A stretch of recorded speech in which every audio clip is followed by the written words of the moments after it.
Eh bon, bonjour à toutes et à tous.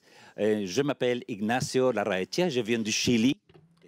I come from Chile, from South America, and I thank the organizers for trusting me, even though I have some difficulties in speaking French. I speak Spanish. I used to speak French a long time ago, but I'm still enthusiastic.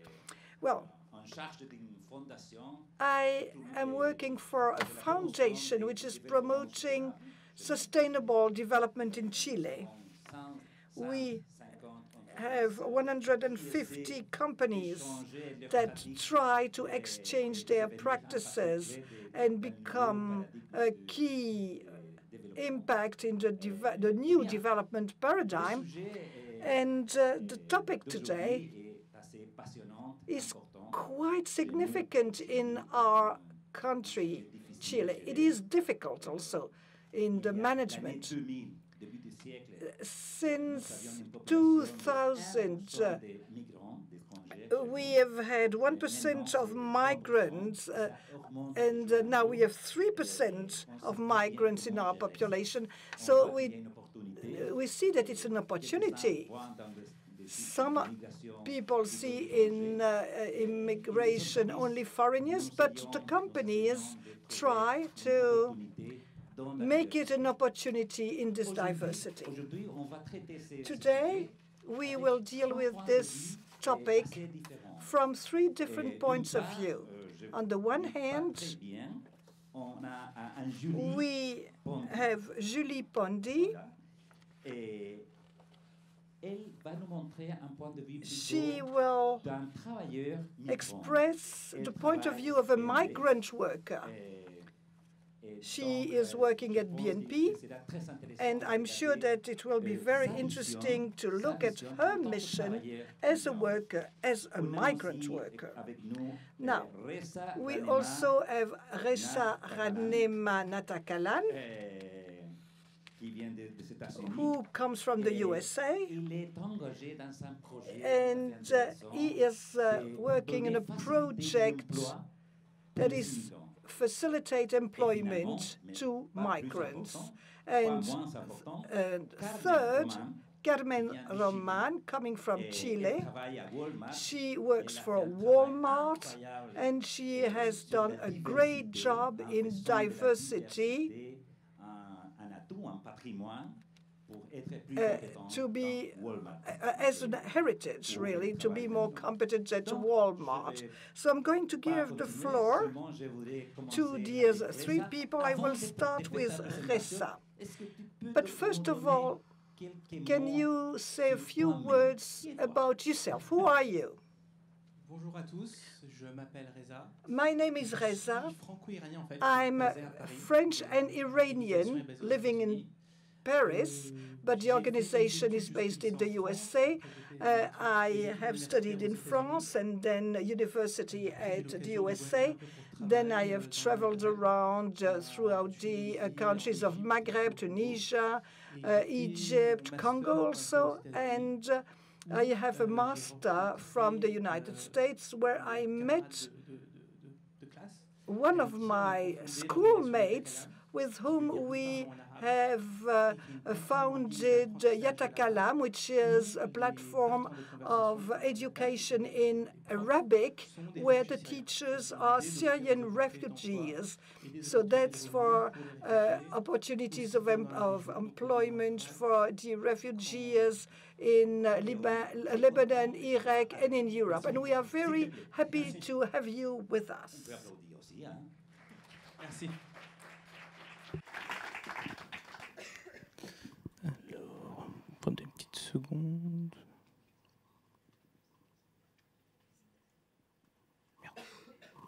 Ah. Voilà.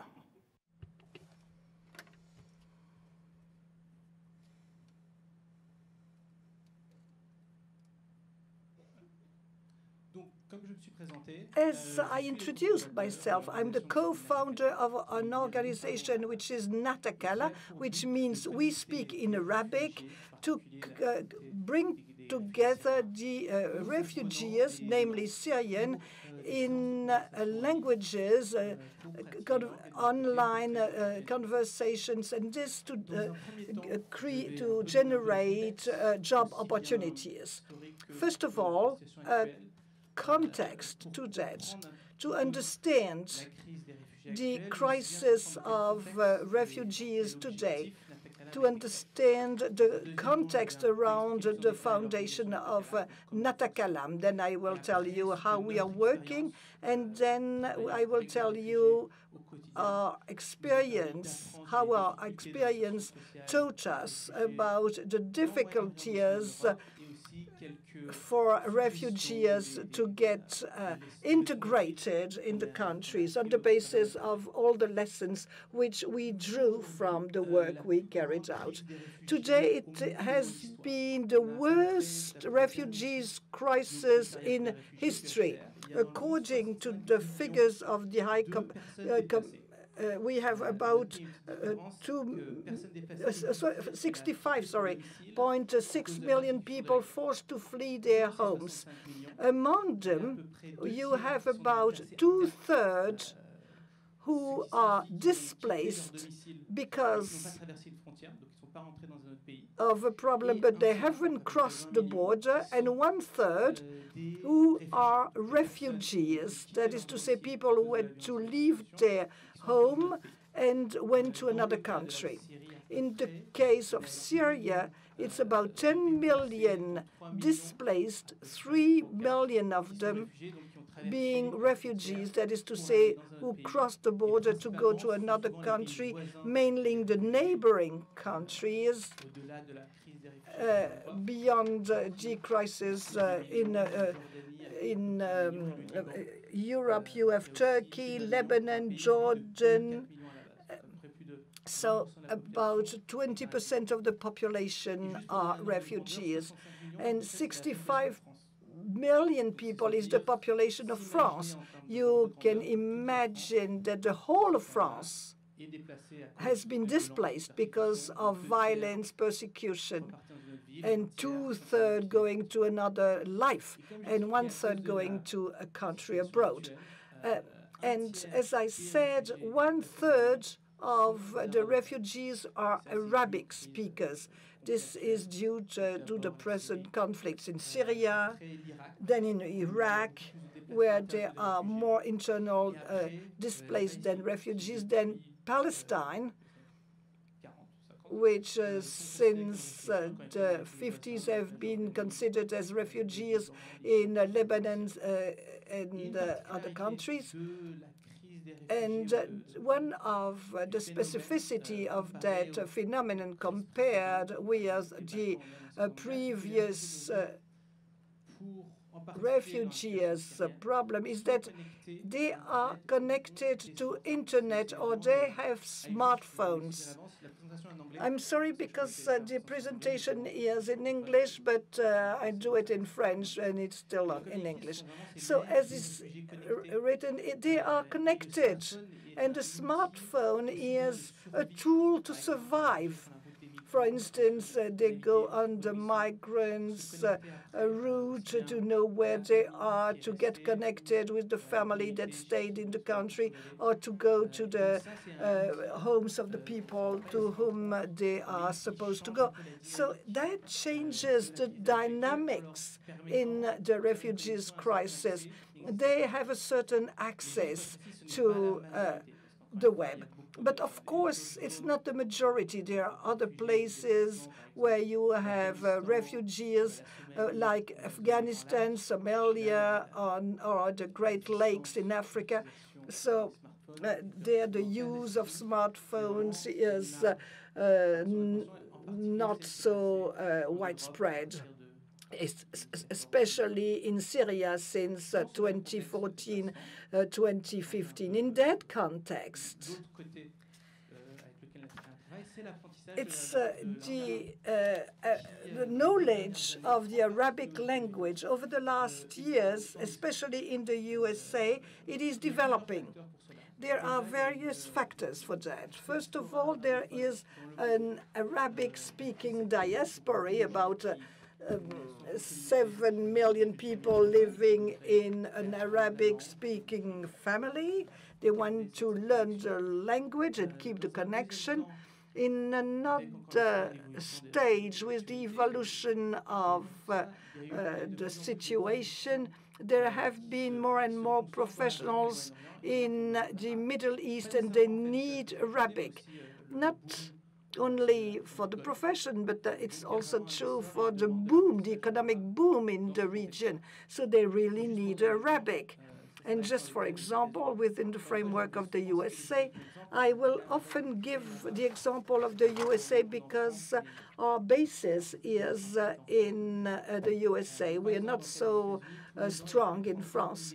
Every year, there are about 35,000 students every year who learn Arabic. It's Arabic that is the most widespread language in terms of demand.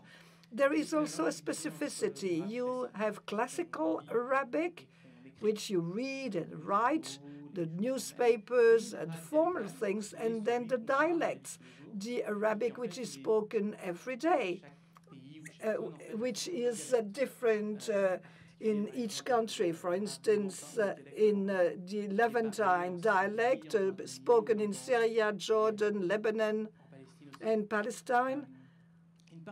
Part of the Arabic language is that it has been more academic. So it was classical Arabic. They were learning Arabic. They were going in the field. They could communicate as if you were communicating in the language of Molière or Shakespeare. So they couldn't really communicate. So we, Natakalam, we realized that. And Elizara, the founder, who is Lebanese and American, realized that when she wanted to find lessons in Arabic, the only possibility was a classical or academic Arabic, and she couldn't communicate with people as a journalist. So there is a demand that was not met, and there was no solution. So taking these two factors and the personal life of our founder, we have tried to connect these two things. And this is based on the experience, her experience as a journalist, where she has worked on Lebanese language. Then she went back to the USA to get her master. And after the master, she had no possibility of learning the Arabic spoken by people. So she went to Lebanon,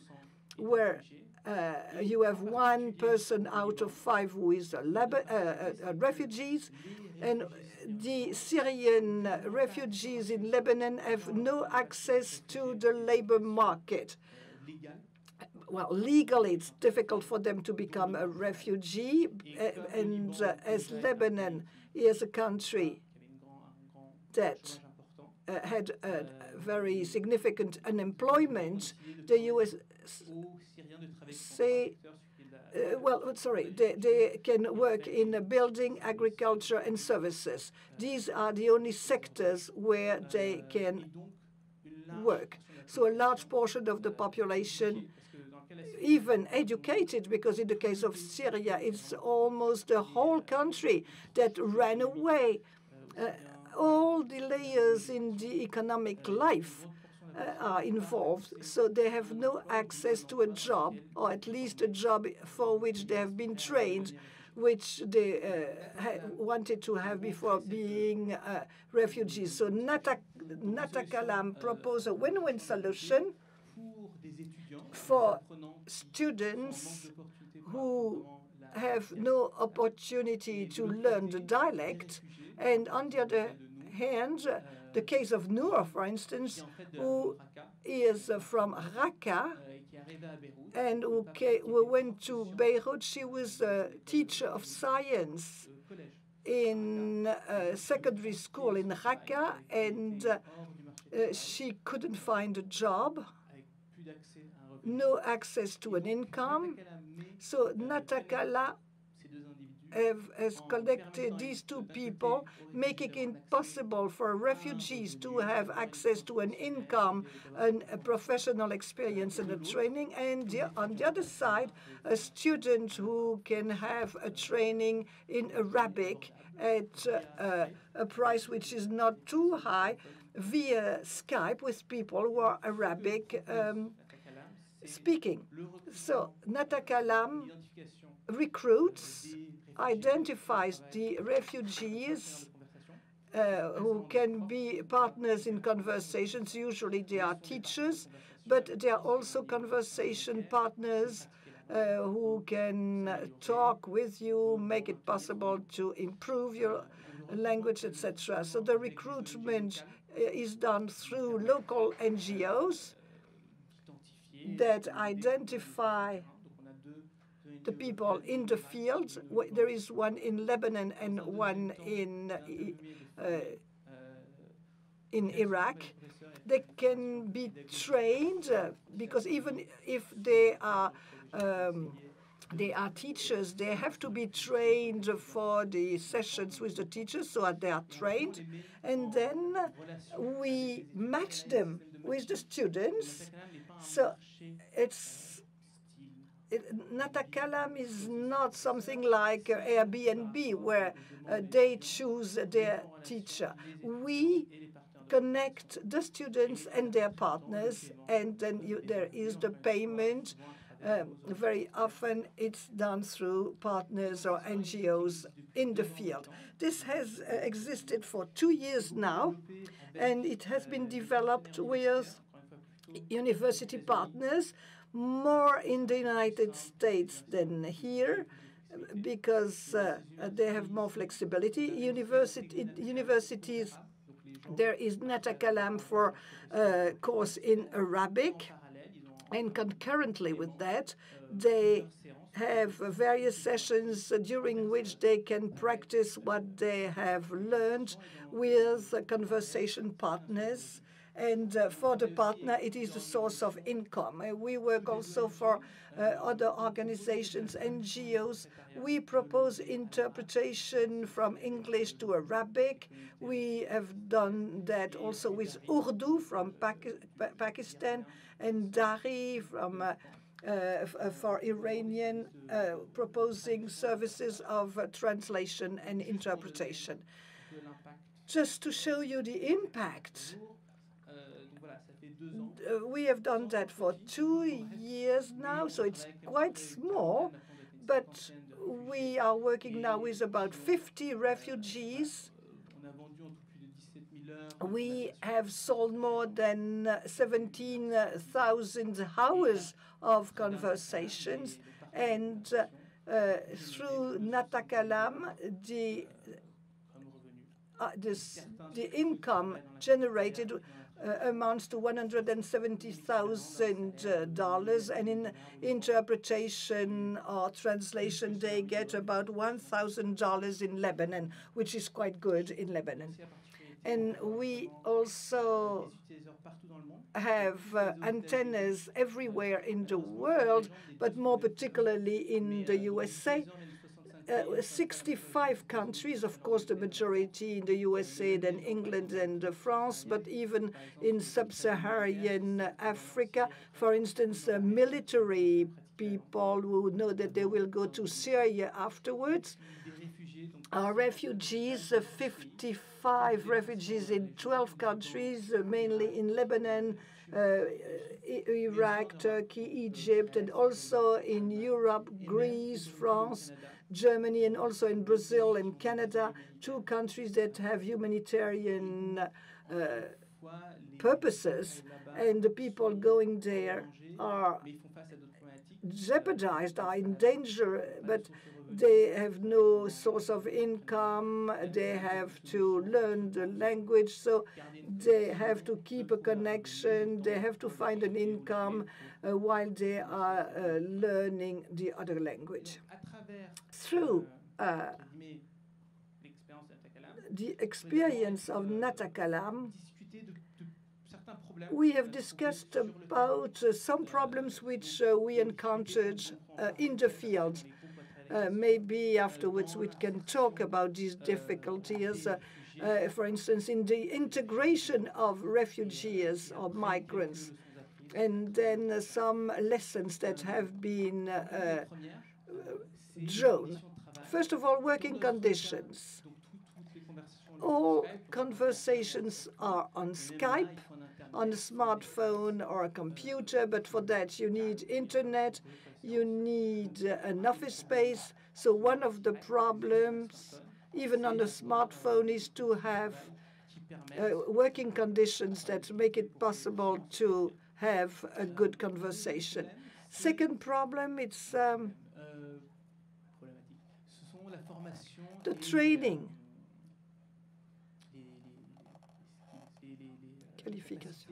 And the professional skills. And at the beginning, we didn't realize that. We felt that as the conversation partners, you could have any conversation, but there is also an, let us say, teaching part to it, and also professional standards. For instance, when you are in a context that is not easy, where you have routines, etc., when you have a cut in the internet, you may be late, etc., things that are normal. On the other hand, when the users are in France or in the USA, they have different standards, and we felt that we had to do something with regards of these standards for the users to be happy with the product. The third problem is the financial barrier, and this is particularly true in the countries of the region, as people who are not even refugees. For instance, in Lebanon, it's very difficult to to have a bank account, to get money. Even in Greece, it's very difficult to open a bank account in Greece since the crisis, or in Turkey, or in other countries. Other problems are the fact that they are changing all the time, they are on the move all the time, and it's very difficult also to make a balance between professionals and other who are not. In Greece, there are other things that are more significant than work. So we have to work a lot with NGOs in the field to have good connections, because they are much more in contact with the field, adjust our training, and talk with the people who are professionals in the field who can help you, and also have a human approach. We are very often in contact with the people with whom we are working. We have to have the right approach to the refugees and to the user. And it's difficult to adjust to the image which each party has about the other party. Merci. Merci, Ressa. Assieds-toi. Natakalam. Natakalam. Beautiful name. And what a work you are doing. We will have time to discuss, but I wanted to proceed with the second paper by our friend Anjuli Pondi. She's going to talk to us about her life. Maybe you don't need a PowerPoint. No, I don't need a PowerPoint. What do you want to tell us about yourself before we start with your presentation? Do you have this? Do you have headsets? Because in a moment, I'm going to switch to English, so I will start in French. I'm so sorry. I'm so sorry about this, but it would have been hard for me to do this in French. It would take me a lot of time, and therefore I would like to express myself in English. so rather than French. But for the moment, I'll speak in French. I was born a migrant. My father went from India to the US, but when he moved to the US, he didn't have much money. So he started having a few jobs, low paid, and he would clean computers for a company, a big company in the US. This is how he started. At nighttime, he had another job. He would, of course, he would go to evening schools or night schools, and he passed a master's degree. And one day, in this company where he used to clean computers, he became a technician thanks to his master's degree. He worked in this company for 38 years, and he retired as an IT manager for the company. He chose a path in the company. We moved in all the different countries. It was an international career that he had. So I lived in Saudi Arabia, Singapore, Nigeria, Kuwait, Kazakhstan, and in the US. So I've been a migrant in a way all my life from a migrant family. And when you get the travel bug, I've moved to different countries, Czech Republic, India, France, and I live in England, in the UK.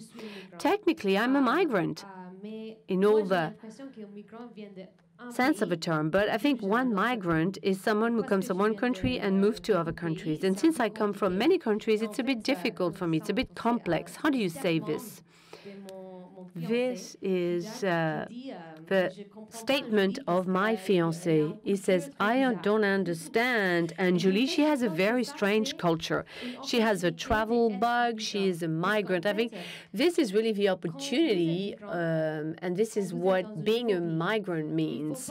When you're a migrant, when you go to another country, you should not keep all your background from other countries. You should adapt, but at the same time, you need to keep some of your own self. You need to keep your specificities. When you're a migrant, you're in between the two. You're observing two countries.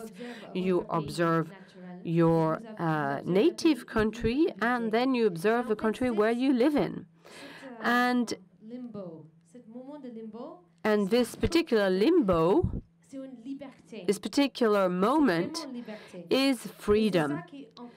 And this is what I want to explain this afternoon. When you work in such a way, when you're mobile, when you're a sort of nomadic worker in a way, or person, you are in between. You have a lot of freedom. And this freedom has given me the opportunity to work with people coming from other countries with different cultures, people who have different operating modes, nervous, calm, or quiet, you know. I've moved all around the world, and I can adapt to any culture, but nevertheless, I observe differences. I'm not afraid of speaking and using different languages. Even if my accent is not very good, I don't mind. I just go for it. And I can also see that I haven't got the same type of fear. I'm not afraid of moving on. If somebody tells me something bad or an insult or anything, I don't mind. If people don't understand me, it's not a problem. I can just move over it, and that's it. When I moved to India, I started some work with an Indian company which was highly traditional. And I will never, ever forget the interview I had. The human resources manager was asking me, who became my chief, was asking me, how are you going to be included in the company? You have an American accent, which is quite strange for us Indians. Secondly, you're very Western-like in the way you dress. And I said, no, it's not a problem. I can adapt. Third problem, now you can't see it, but I have curly hair, and sometimes I let them loose. But it's in India, you need to do a bun or something. You should not let your hair on your shoulders. And also, he told me, you're the first woman who is going to work in the office of a CEO of a company. And that was really something new for them. They'd never had a woman at that position. And in addition to being a woman, you're a migrant woman, and you're very strange because you don't live with your parents, which was very weird. Second problem, you pay for all your expenses yourself. You're not being supported by your family. You're independent. And also, you've been traveling on yourself, which is very, very strange. And this is when I realized the differences between myself and all the women who do live in India, all the Indian women, even if they are educated in the USA, even if they have educated families, even if they're professional, I can see a difference. Just because my father decided to go to the US when he was 18, and just because he decided to have a different life in the US compared to India, I can see the difference that I make with the Indian culture. I'm different. He was looking for a better life, and he changed. And I want to keep that degree of freedom in myself. I am different. I've gained that particular freedom. Diversity for companies,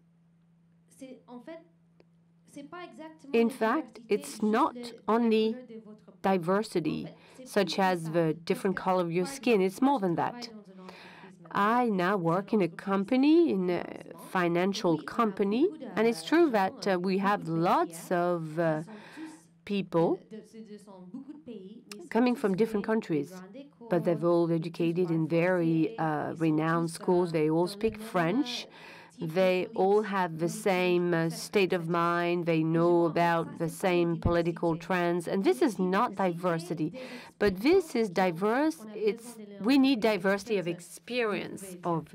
Maybe you can say more about this, but just to explain to you that today, I think it's quite interesting that the company I work with, when I did the same interview, the company told me, they said, Anjali, you are going to be recruited because, first of all, you have an American accent, and this is very good for our customers. Secondly, you have a Western state of mind, but you have an Indian heart.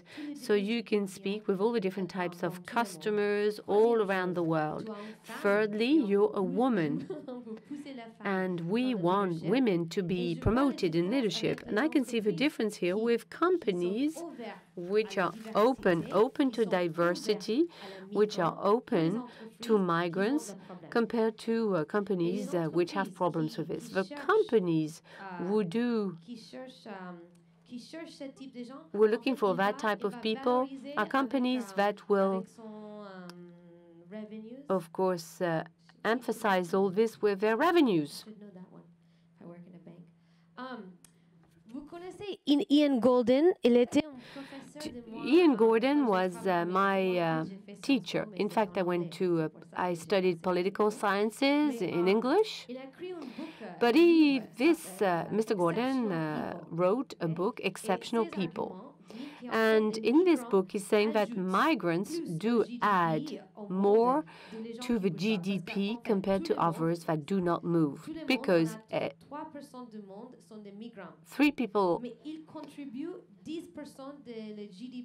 let's say that 3% of the people are migrants, but they contribute to more than 10% of the GDP. It's important in terms of career promotion. Normally, they need people are support their families in the countries where they come from, just like my father did. He would support his family back in India. Then there's the issue of brain drain. But let's say that the perspective of having the opportunity to migrate gives people in the country the possibility to study and add other skills, competencies, which may give opportunity to move. And even if you don't move, or if they don't move, they have some skills ready, which means that they can contribute to the economies where they settle. And if they move, normally he will come back eventually to his or her country with new skills and with some money which is being saved that they made while traveling abroad. And the reason for all this, when I lived in France, I was a bit obsessed with the issue of unemployment, especially with young people being unemployed. That was back in 2014, and at the time, the unemployment rates were showing 20% in France, but sometimes 50% for young people. It would depend on the city or town. I think it was even more in Spain or Greece. And I said to someone that move, go elsewhere, leave France. Why? Because it says the 20s, when you're in your 20s, it's super important. And if you don't work at a time when you are at your full potential, at the start of your life, full of energy, you need to get out of your comfort zone. And if you move out of your comfort zone, you'll get opportunities. If you don't, all your life is going to be very different.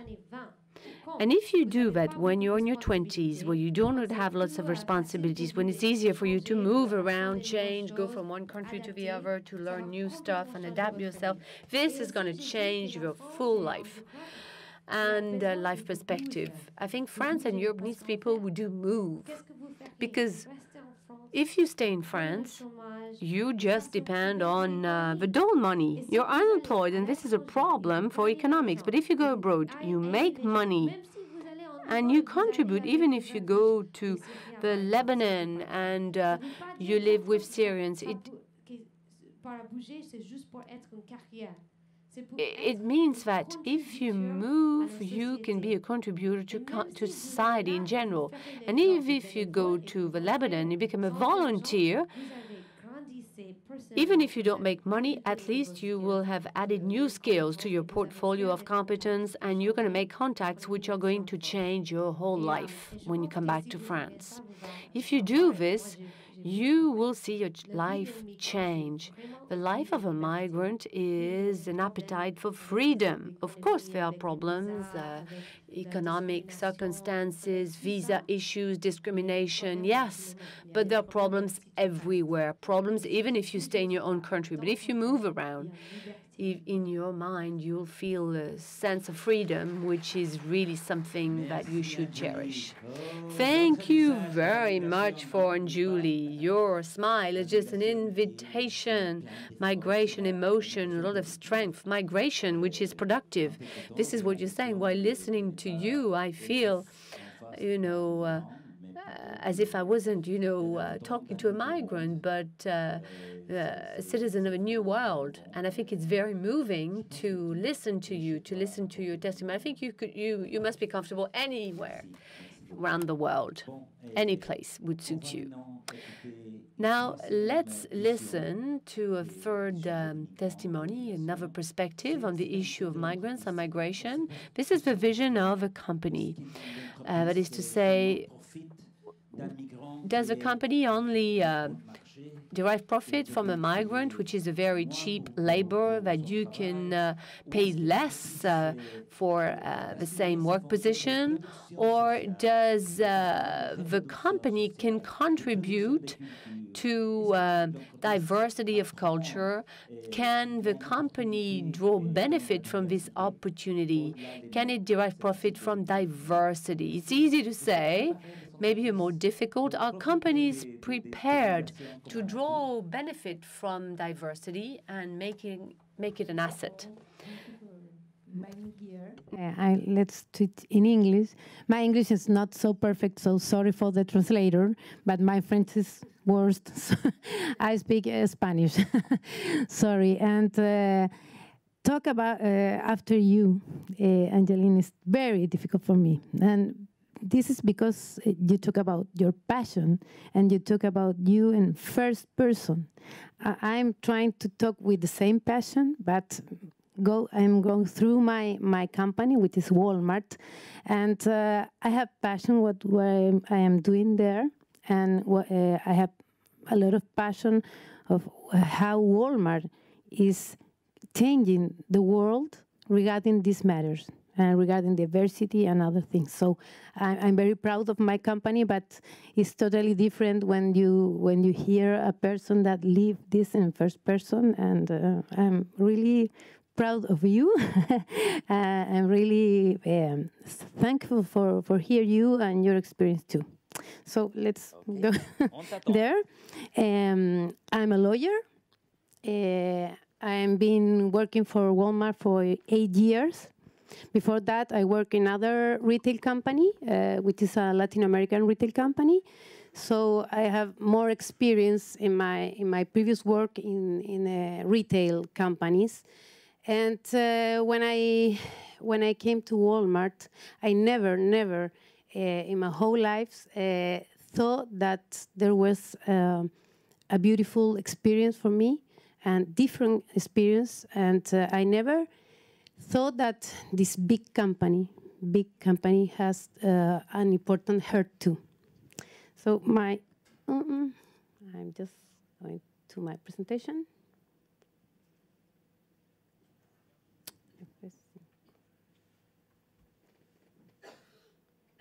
Oh, I can't do it. ¿Por qué está ahí? No sé cómo salir. Escape, puse escape.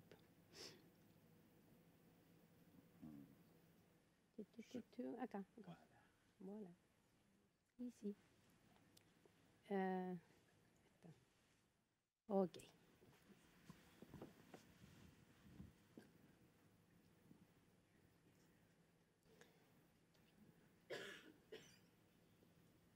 I'm okay? Yes.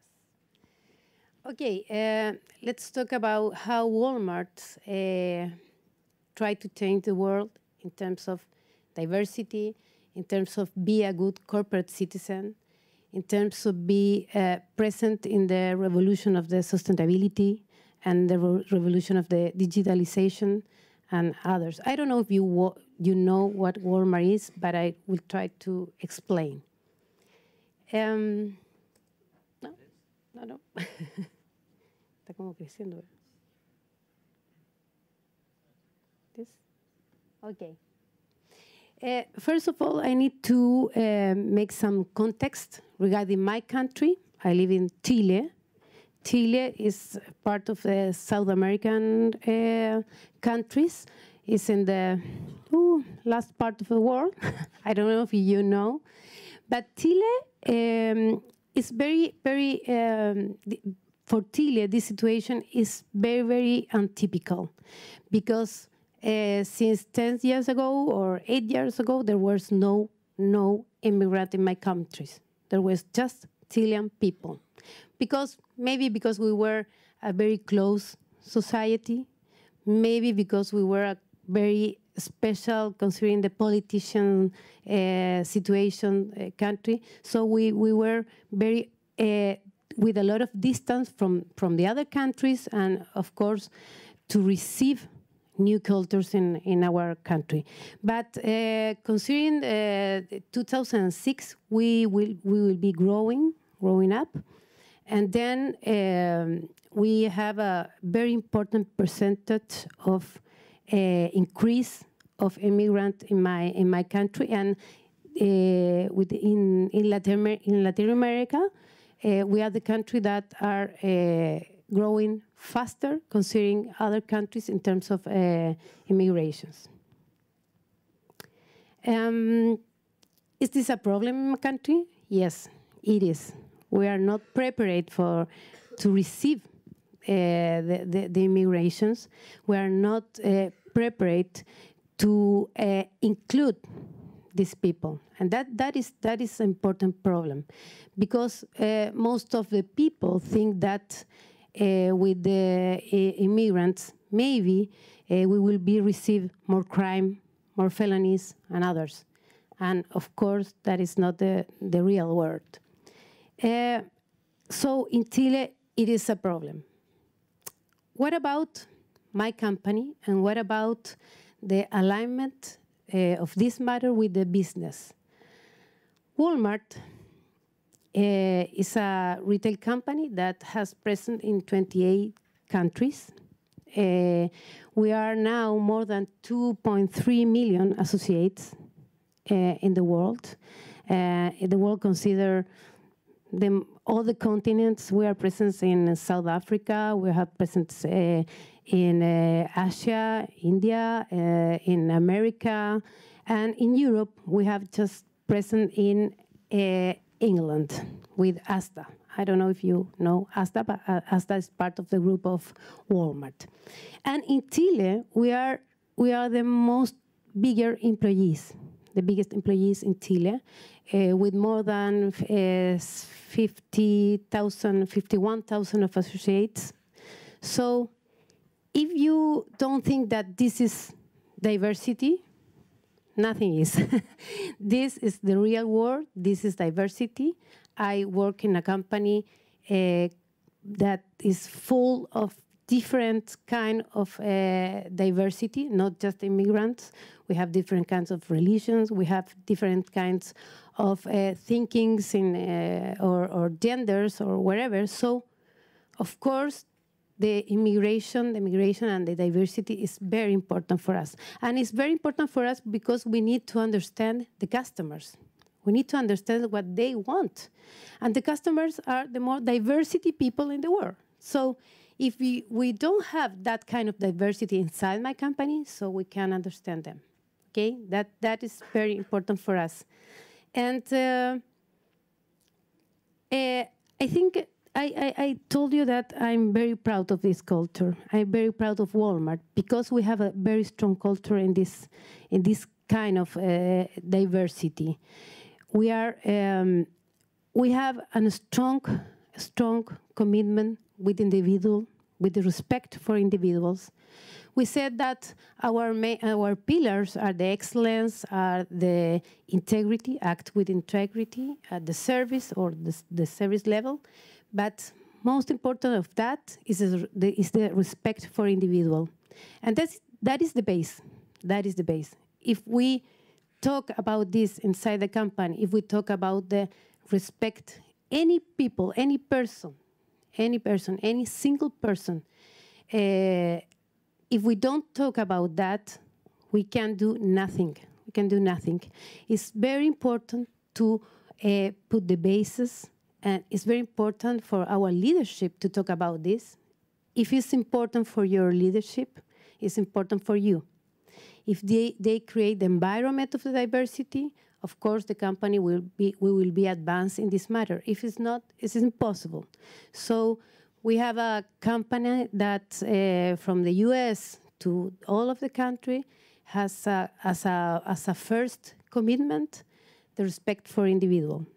And whatever you want to do, whatever you need to do is related with this, with your culture. And this takes time. A lot of time. And considering the US is more advanced in this matter, and of course it's more advanced in diversity, environmental. They have some kind of communities inside Walmart. They have different kind of community where they can share their experience, where they can talk about the main issues for them. We have communities of women communities. We have communities from people from Asia, from people from India. We have communities of gays community. We have a lot of community inside Walmart, and we respect that communities. We respect the communities. On the other point, it's very important that all the people with any kind of diversity can develop themselves, and in Walmart can be promoted as a U.S. person or as a who knows. But that is very important because it's not because you are an Asian person or other, you can be there for all eternity and to have the same job forever and ever. No, you can be promoted, you can be developed. And that is very important, and that is an objective for my company. I think, and we think in Walmart, that diversity is the intelligent way to do business. And why? Why is that this is very important? Because, Walmart is a company where all the talent is accepted. And if you don't have all this kind of talent, you won't be the main or the most important company in the world, as Walmart is, or the biggest company in the world as Walmart is. The impact that all the activities that Walmart makes in the market, in the different countries, and in the different community is amazing. And it could be good impacts, positive impacts, or negative impacts. So we think and we know that we have an important mission in that sense. So for that reason, and because we need to attract and to have all the talent in all the regions, we talk inside my company about gender diversity, religion diversity, social background diversity, cultural race diversity, ideology, sexual orientation, and gender identify, rehabilitated people. We work with people with disabilities. So we have, when we talk about diversity, we really talk about the complete diversity, not just migrations. And considering this, how Walmart managed this? Because one thing is try to understand that the diversity is important for us. It's important for our business because our customers are diverse. But other thing is how we manage that, how we can advance. If we propose some objectives, we need to advance clearly, and we need to have clear objectives regarding the administration and regarding the board members and regarding the shareholders. So we need to create an environment of diversity and inclusion. We need to create a division. We have a division of diversity and inclusion in all the countries of Walmart companies. We have a DNA council. We have policies that describe perfect. What do you need? What do you need to do in terms of, for example, if we have some people that need to change their sex, we have a policy for that. And we really do everything that is put there in order to feel comfortable, that people, in order to explain to others what that means. And this is always under a special mission, the respect for the individuals. That is the most important thing. We create the D&I objective for top management, and that is very important. We usually been talking about diversity in a lot of forums, and not just me.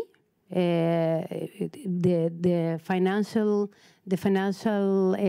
manager is talking about diversity in any forums. The general manager, the president, the different VPs are talking about this because this is culture. This is culture, and our culture as Walmart is very special, and we are proud of that. That is very important. We have different. We have competence selections. We have diversity in selection process, and one thing that I remember when Angeline was talking about some interviews for work is we have a special community in Chile, in Santiago. They are Haitianos, no sé cómo se dice, Haitianos, and they are being coming to Chile by a lot of numbers. There was more than, I don't know, today, 20,000 Haitianos in Chile. And I remember this because when they got the interviews with the people from selection from Walmart, they start talking in Haitiano because they never understood nothing of Spanish. So at the first moment, when they trying to get a communication with this selection in this selection process, they can't communicate themselves. So the interview stopped there, and next. So what we did at that moment, because there was no possibility to contract Haitian peoples because we don't have the possibility to communicate between us. So we decided as Walmart that this is not a requirement, so just talking Haitiano, and we will be considering other requirements, not the language. And that was very important. That was an important step, because they enter in Walmart, and of course with the time they understood they can speak very good Spanish, and with all our modisms, that we have a lot of different modism in my country, so they understood. But the companies need to do something. The companies not just to allow or permit the people entering your company. You need to do some important actions, and you need to have an action plan. That is very important. When we decided to enter in this kind of diversity, of course we will be not alone. So we decided to make some alliance with experts, because we understand that we are not the experts in that matter. So we said we need the people who more understand this matter in Chile or in the world. So we decided to enter in a programs agreement with other ONG and others. But sorry, the metrics. We in Chile we are 50,000 of people, and we have more than 2,000 and more immigrants from different countries. And more important than all that I've been communicating to you, this is a program, the training program for immigrants, with a lot of tools and important tools. But the most important thing, I'm gonna more rapido, is the benefits of the diversity, which are very clear. The enrichment of the spread of our work. We increase our creativity and innovation. Of course, we receive more experience from other people from other countries, so that is very important for us. And it's a higher connection with our customers and communities. And the benefits of the inclusion, which is different than diversity, is reduce the labor absenteeism and the rotation. Improvement in customer service, because we think that all these people have the best level of service than we as a Chilean country have. Increased commitment and productivity, and attract and retain talent. Improve reputation. I think that with this kind of benefits, we think that is really important to consider, and not just to allow people from different countries or with diversity. We need to have, and we need to promote and develop people from different countries. So that is. Thank you very much. Merci beaucoup. Disons que Walmart fait de la gestion de la diversité. Let us say that Walmart is managing diversity. Now we are going to listen to the audience. But I'm sure that some of you want to say something, to express themselves in a few seconds before we give the floor to the speakers. Is there any one of you who would like to express himself or herself, express a feeling, a thought, whatever? Would you like to speak up, is the word. It's not easy to come to the rostrum. I come from here. I'm Stimi, with my roots and everything. So I wanted to know, for you, is there a difference between the talents of a company and the talents of the countries? Can you further explain that?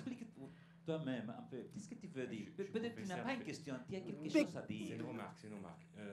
Justement, moi It's not a comment. I come from here, so I've not been abroad very often.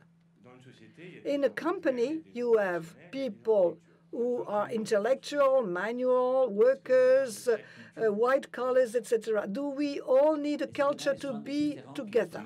Do we need several? Do we need each culture to be human? Wow. Well, we will take up this matter a little later. Any feeling or idea to be expressed? Someone who is mad, angry, happy? On va continuer. Oui, s'il vous plaît. Si vous voulez venir ici, c'est mieux.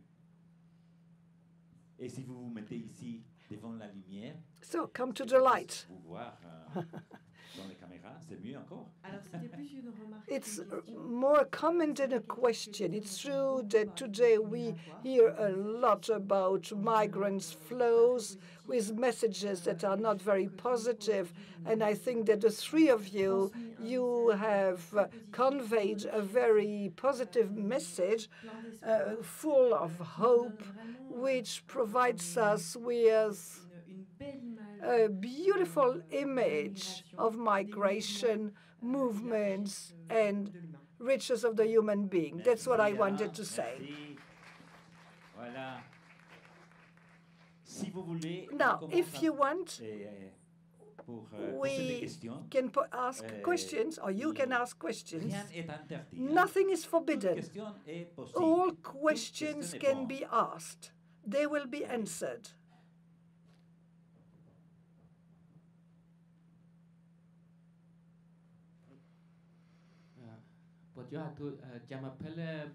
My name is Bobutan, and I speak English. I used to work for the Nokia company, where the leader for the telecommunication. I used to join the RCE activity to help the migration office in the China big city. There are lots of activity based on the big company platform. Why it's unfortunately, you know, the big company investment to China, they have different working condition. Contract is different. The responsibility, RCE report every year. Why? When I checked the report, it's lots of lie. It's almost everything about the for the ecology, sustainability, and also the corporate governance. And even so, the corruption is a very high corruption. When the big company come into the third world country to investment, it's a lot of corruption. And also, what's happened on me, you know, I have a colleague.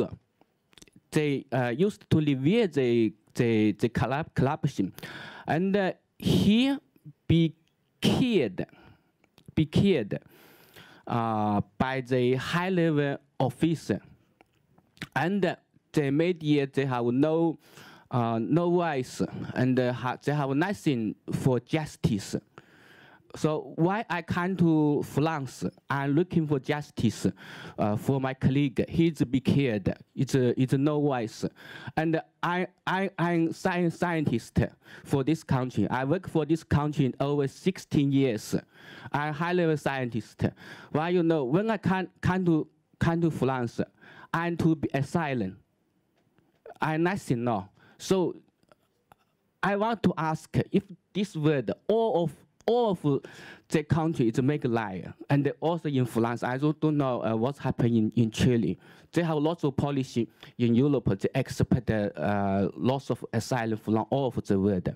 Why? In my case, it's very special. When I come in to find the journalist, they don't report my case because it's not I think it's happening in my country, not in Europe. Why this company is a multinational company. It's headquartered in France, and it's a very big company all for the world. The social responsibility. I come here, join the meeting. I wanted to know what's the big company they should be responsible for this RSE, the social responsibility. What's their duty? I want to find the answer. Thank you. Thank you. On va continuer avec les questions. Voilà.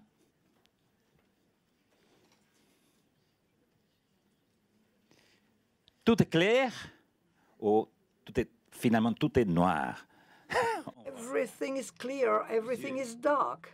Si vous voulez, vous pouvez venir. If you wish, you can come here. Ça, tout le monde va vous connaître So you par will la all caméra be better known through the camera.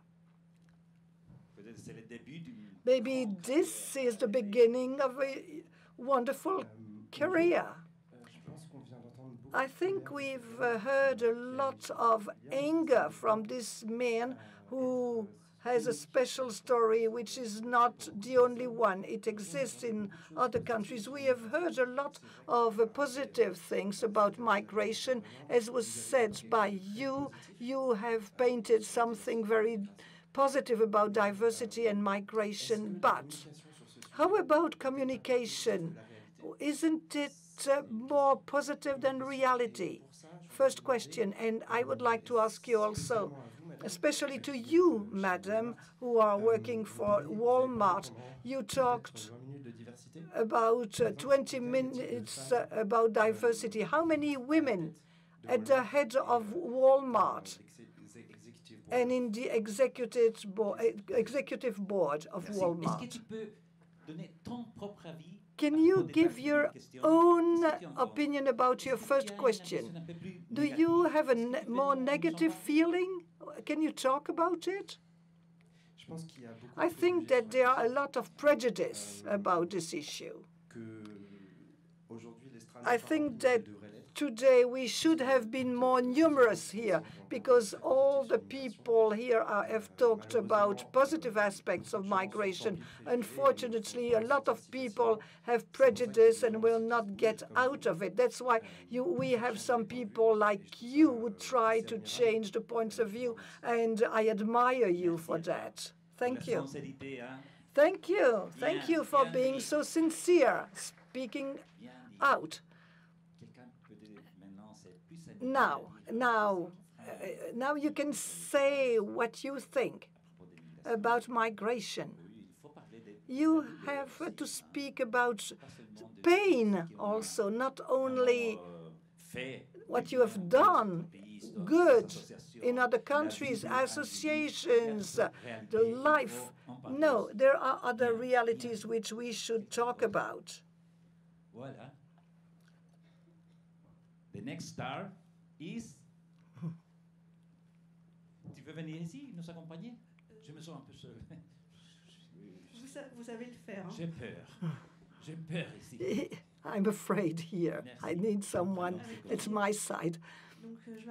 My name is Karine, and I agree with what has been said. I thank you. It's very positive, and the people who are here wanted to hear you.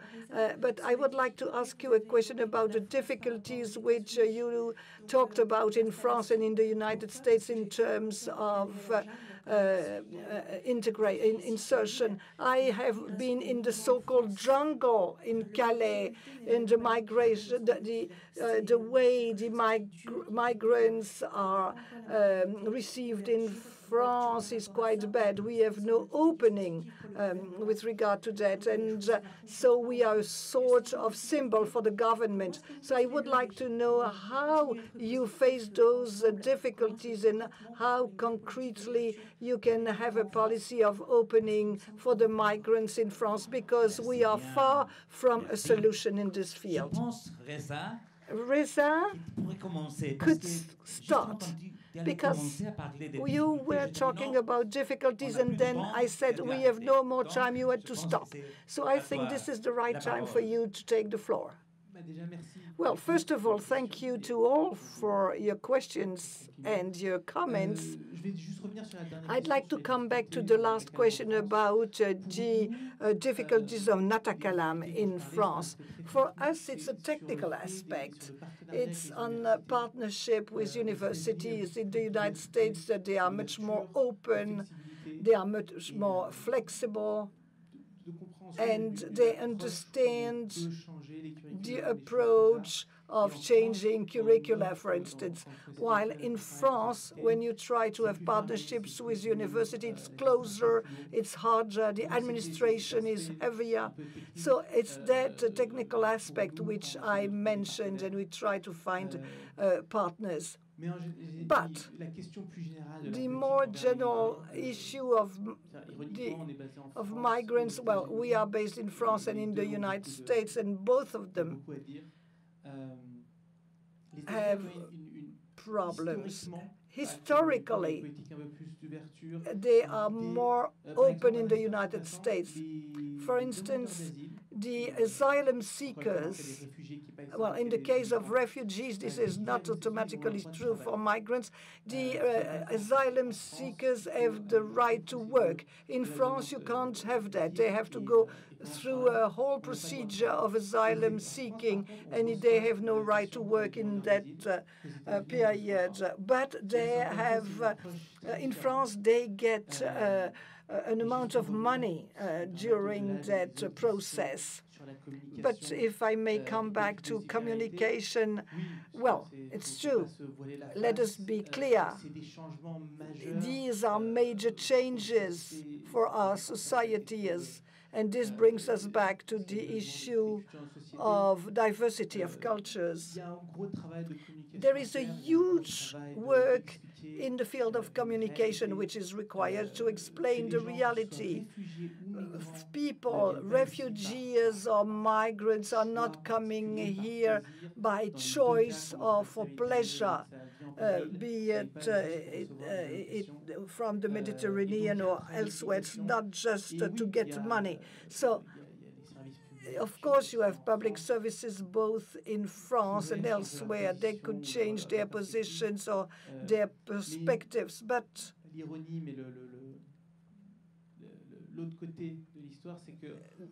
the other side of the story is that telling these stories, there is, for instance, an organization named Zinga in Paris. The more positive we are with migrants, the more relay you have in the media, and people now start believing that we don't need all the diversity of the migrants, but it's always good to have them. And why put that aside? It's not easy. It's not black and white, but it's enlightening for all.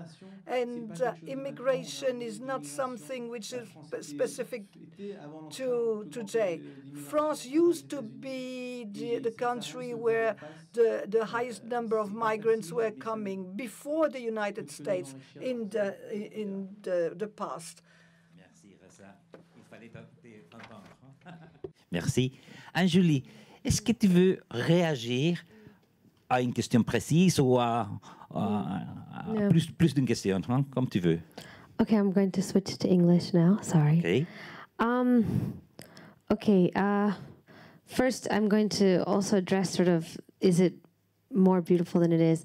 I think I have to be careful because I do work for a company, so although I have liberty in my mind and I have lots of things I'd love to say about it, I don't want to get myself into any trouble. So anyway, whatever I do say is my personal perspective and not from my company. And I promised them that I would never mention the big B word, since I'm from London, if you can guess what the B word might be. But I think what I'm watching from the outside in Europe and the complications of migration, and I think there has been so much migration on Earth in history that we are actually in one of the smallest periods of migration that we have ever experienced on planet Earth. So my personal opinion is that this isn't going to go anywhere, and that although there are going to always be people who don't want people to come, and I think it is so natural, because when you have less resources and you feel like you have less opportunities, then you don't want any threat to those few resources and opportunities that you have. And I think that is a really honest way to see the world. And I believe in many experiences, you know, if there was one bowl of fruit here and they told us we were stuck here for the next 10 hours, I'm sure we would all be fighting over that bowl of fruit, and we wouldn't want anyone else new to come in, right? So I think I understand the fundamentals of why people are frustrated. I think the problem is that it's never going to change. And we have to find a way to adapt to all the humans that we have on this planet. You know, there's a story in India. We had Islam come in and convert people. We had Christianity come in and convert people. We had colonials come in and, you know, try to push people. And one day, the people from Persia, from Iran, at that time the Parsis, we called them, they came seeking asylum, okay? And they were looking for religious asylum, and they are Zoroastrians, right? So I don't know if you know this religion, but they worship fire and things like that. And so when they arrived to, I believe it was, you know, don't quote me, but I think it was in Gujarat, on the shore that they arrived. And there was a king there, and he says, please, you cannot enter. So they came in their boats, and he says, you cannot enter. And they said, why? And he says, we have too many people coming and trying to change us. We have too many people who've come and tried to convert us, who have taken us into slavery, who have taken away our riches and pillaged us. You cannot enter this country. And so he sent him to demonstrate this, a bucket full of milk to the top. And he said, we are full. And the Parsis, they poured sugar into it, and they sent it back. And they said, we promise we will not overfill. We will just sweeten your milk. And so we allowed them to enter the country. And I'm not, you know, I don't want to make stereotypes, because I try to avoid. But there are many, many Parsis who have, I think there is a culture in them of benevolence. And so a lot of the large Indian companies that have built the country of India after we became free, so the Tata Group, for example, you know, were run by Parsis and by that culture of wanting to give back. And they were very, very strong in CSR. You know, as you were asking about how do companies manage, his question was a bit scary. I don't know how to even begin answering, but if you're asking about how companies have to manage this, I can comment a little bit in the sense that now in my job is I handle sustainability for BNP Paribas in the UK. And so that means that I help my colleagues who meet all our clients, how do we go and talk to our clients about their business, all right? So before, we did a lot, we were not necessarily having strategic conversations, but I have been working in sustainability since 2007, and something is changing. There is something drastically changing with the way that companies are thinking about their supply chains. They're thinking about diversity. I will put money down that 10 years ago, you wouldn't have a Walmart or a large international company flying all the way to Lille to just talk about why they believe in diversity and religious freedom and why they have a transgender policy, you know. So I really believe that although there's a lot of ways to go, and in my own country, in India, we have lots of people, lots of corruption, and we have, you know, lots of exaggerations when people are explaining what they do in CSR. But there is definitely a switch, and we had a big conference in Paris 2 weeks ago where we invited 220 of our top corporate and investor clients, and for the first time, it wasn't just the RSA head who came. It was the CFO, it was the operations head, it was the strategy head, it was the procurement head, and we were trying to figure out how are we going to make the 2-degree climate change target, and how are we going to make sure that our supply chains have human rights all across until the last place in the beginning of the supply chain, and how are we going to make sure that employees who work in our companies feel that they're accepted no matter what background they come from, what gender they are, or what their sexuality is. And I think I have never seen on this scale before. And so we are creating an environment where companies and people are becoming more open. At the same time, we're creating an environment where people who are frustrated and don't want to accept those changes are becoming more difficult. But I think that is humanity. And that's how we're always going to be. And the question is, the people in the middle who don't really have it any way, I think they have the power. Because if they say, you know, we don't want to have discrimination, we want to find solutions rather than just keep pulling out the problems, I think that's when you see a difference in society and society evolves to the next place. Thank you. Thank you. Carmen, what do you want to say? Yes, I want to complement your answers and said that it's not an issue of big changes or pure changes. This is an issue of integration and adapted people and include people to our business or to our countries, because we are all on the same page. But we learned about our errors. In the past, for example, in Walmart, we have very bad cases where, for example, we were being plaintiff by women because they considered that they were discriminated by the company. That was more than 11 years ago. So we, as a company, the company never thought that there was an important issue or there was an issue, but there were an issue, and they decided to change the view, and they decided to understand them. They decided to talk, to share the experience with them, with all the women with a lot of women that worked at that opportunity in Walmart, and to hear what they felt at that moment, because they felt discriminated, and they had important reasons to feel that. So with that experience, with that information, the Walmart start to having a women policy, a non-discrimination policy, and whatever. So this is a journey. This is a long journey, and we have been learning a lot about our own errors in the past, and not just for women, with migration and with other diversities.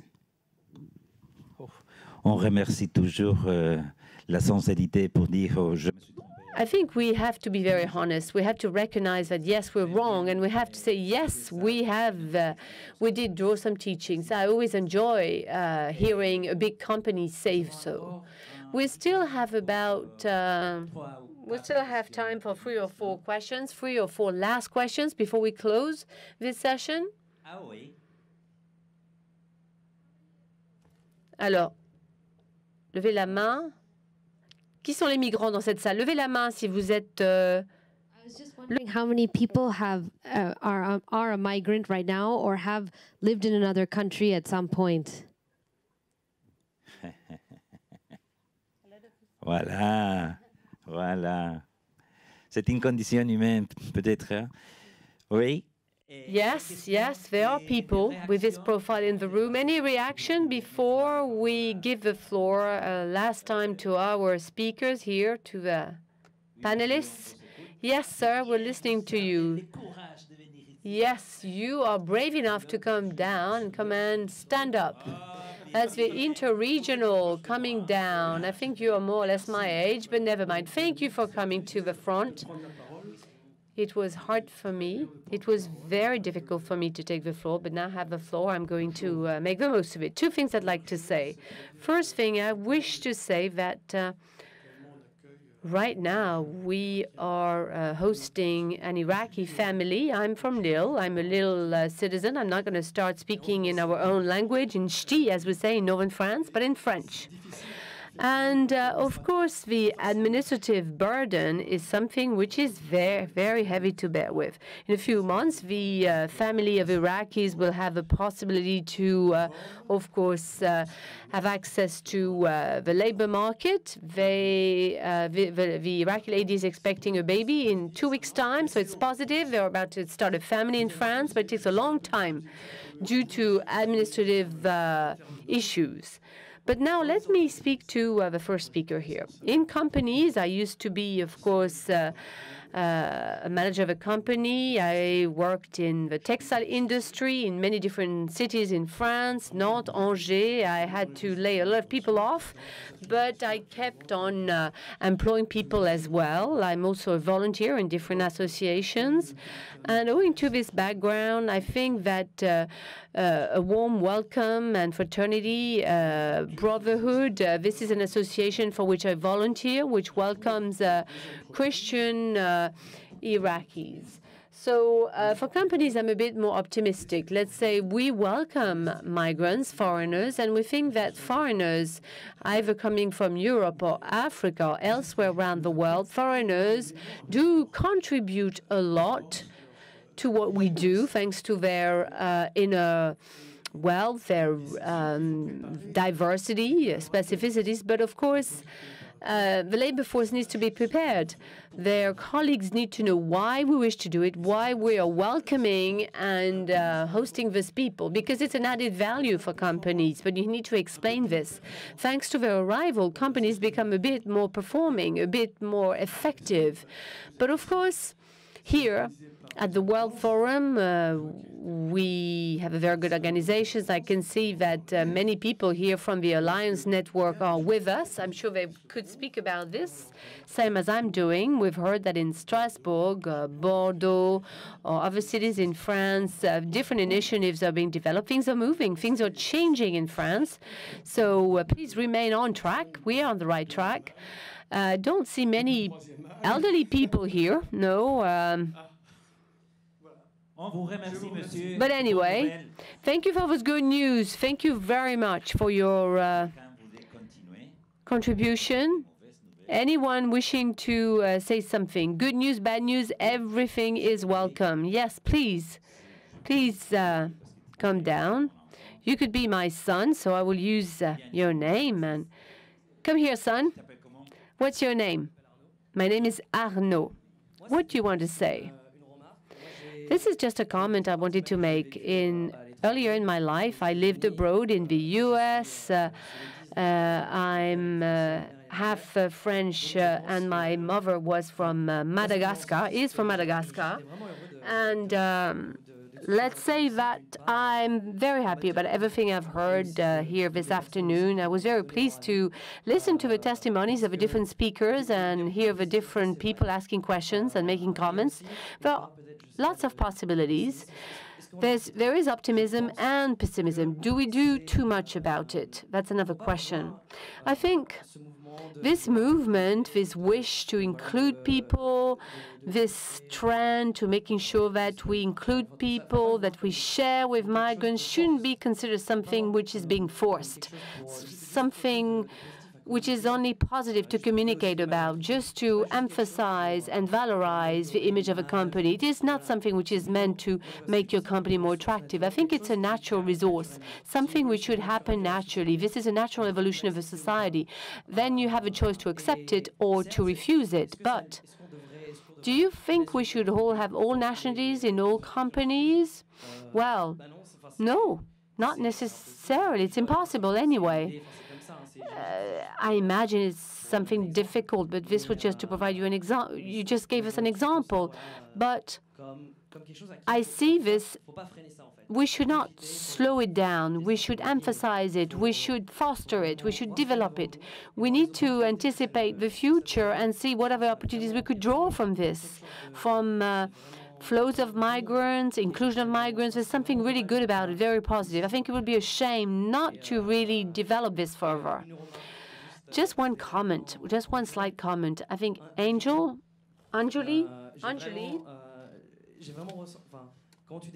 the way you were describing your experience meant a lot of freedom. You said you felt really free about moving around the world. You were very enthusiastic about this, and this is really an incentive for us. You have motivated us. In ourselves, we're very rigid at times, very stiff in a way. I have traveled around the world, but sometimes I think I'm not open enough. We have so much to draw from experience abroad that we need to make sure that we do it. that we make it happen. I think we have time for a last question before we finally give the floor to the different speakers. 2 questions, yes. Yes. Last question, maybe. Yes, a last question. Welcome, welcome. Please come down so we can see you. Come next to me. In the limelight, in the limelight. What's your name? Loïc. I just have a comment to make and then a question, if you allow me to say so. In our world, it has been now 50 years that we have become super global. Why are we still talking about migrants and migrants over and over again? Why can't we judge about the capacity of a person according to her educational background or cultural specificities? I think it's important. Mrs. Walmart. I will call you Mrs. Walmart. Her name is Carmen. Carmen. Mrs. Walmart, that's not too bad. Walmart, why not? Carmen, why do you think... Let me take the example of France. We are in a country in which we have migrants coming from all over the world. And we are in a country in which we have people, French people, who live down on the streets. Why do we ask ourselves the questions whether we need to host, give food to the migrants, give them some jobs? Why don't we try and use those who are motivated, those who want to have a future, and not to marginalize them in one single group? Why do we still need to talk in France about countries, cultures, differences? Whereas a man can be a woman, and conversely, a man can love a man, a woman can love a woman, or both. A man or woman can come from any country, from different countries at the same time, or can come from one country but adapt to another culture and take ownership of different cultures. And we're still talking today about migrants and migrants. How can this happen? At Walmart. Mrs. Walmart? Mrs. Walmart? At Walmart, don't you think it might be more relevant to invest into the people motivated by their capacities, doing away from culture, from race, but just to judge people according to capacities and skills and competencies? Education should be moved aside because education backgrounds are different from one place to the other around the world. If you invest in a migrant for 1 year, and if you invest in 1 year in the local person who has finished her degrees, do you think that in 10 years' time, don't you think that the migrant could be a source of more revenues compared to a local native person? You need to reflect in those terms. Round of applause for this question. Thank you. You are so passionate about this, so enthusiastic. I love this. Would someone wish to ask a last question? Yes, good afternoon. What I find particularly interesting, my name is Valentin. I don't like microphones, that's why. So it's difficult for me. Anyway, what I found particularly relevant was that your testimonies all go towards one question, which has to do with universality. It has to do with fear as well. Why are people afraid of mixing with others? Why are they afraid of inclusion? Because it's fear. They're afraid of people who are different. This is why populist movements use the fear of people to divide them. And what I found particularly interesting in your message, Angelina, is the fact that you were saying that since you move around the world a lot, it provided you with this sense of freedom, but also with a sense of trust in yourself and in humanity. And this is, according to me, the real question, which has to do with the way we apprehend and coexist with migrants, with foreigners. Sometimes we need to make sure we forget about our fears. We need to put them aside. Of course, we will never have everything we want in life.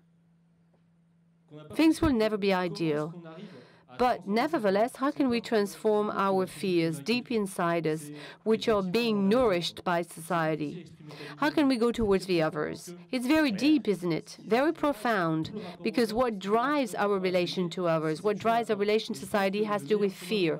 And I think the best way forward is to make sure we do away with those fears one after the other, as if there were barriers on the way. That was very clear. Thank you very much. I think we've almost exhausted the time which was allocated to this session. Just a last comment. I give the floor to the speakers. We've been listening to lots of people, a lot of emotion, a lot of enthusiasm. Reza, you have the floor if you wish to start. First of all, thank you very much for your questions. Just 2 comments. I agree more or less with everything which was said. I think the question on migrants, immigrants is even worse, because when people from developed countries go to other countries, they're expats. And when people from the south go to other countries in the north, they're immigrants. You see, there's a difference between north and south. There's a difference between where you come from, north or south. If you're from the north and you go to the south, you're an expat. If you're from the south to the north, you're a migrant. What about this? This is weird.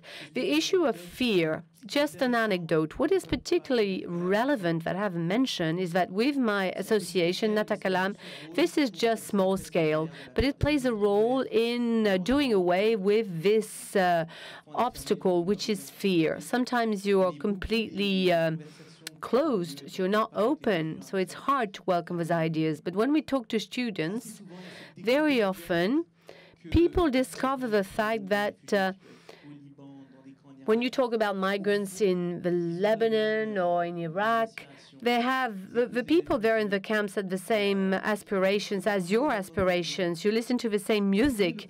You did grow up at the same time. So you need to find common issues to do away with fear, because usually you're afraid of about the unknown. If you feel that those people are identical to you, you can do away with fear. It's interesting to see that in Syria, everybody listens to the Pink Floyd group. When you find a link, it's the first catalyst which allows you to put down barriers, to overcome differences.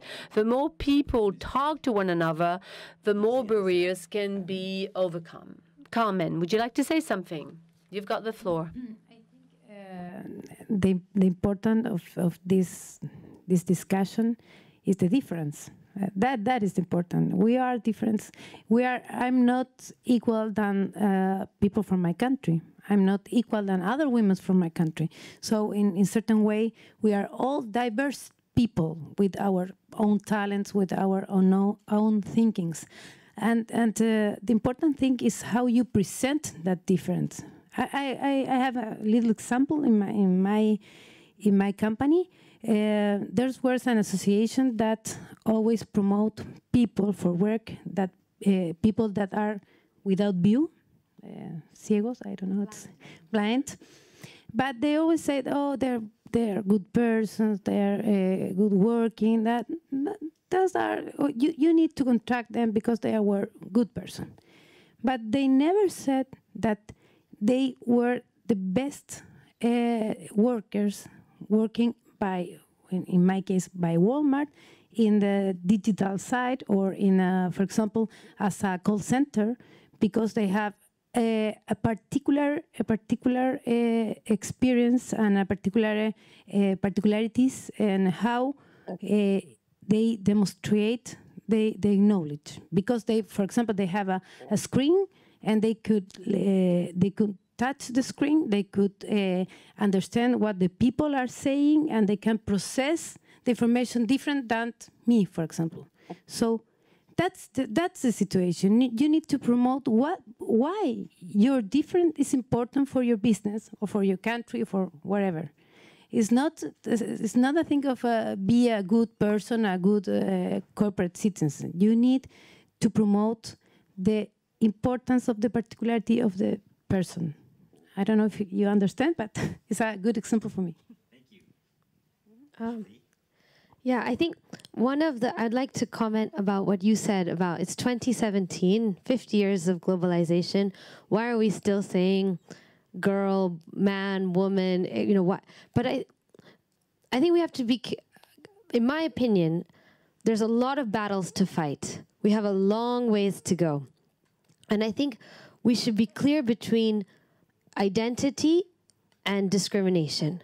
I am so proud to be from India. I would love that everyone sees me and they say, oh, look, there's an Indian.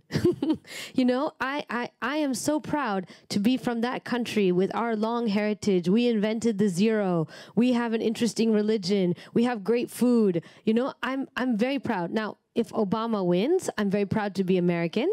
I like to tell everyone I'm American. But I think I love to be a woman. I want everyone to know I'm a woman, and I really love to be a woman. And I think identity is super important. And I say this because personally, I feel when I was living in France, that sometimes the discussion in France was more about losing a part of that identity to fit into a larger culture. And I think that is the wrong battle to fight. I think the battle is whether I'm wearing a hijab, or I'm from India,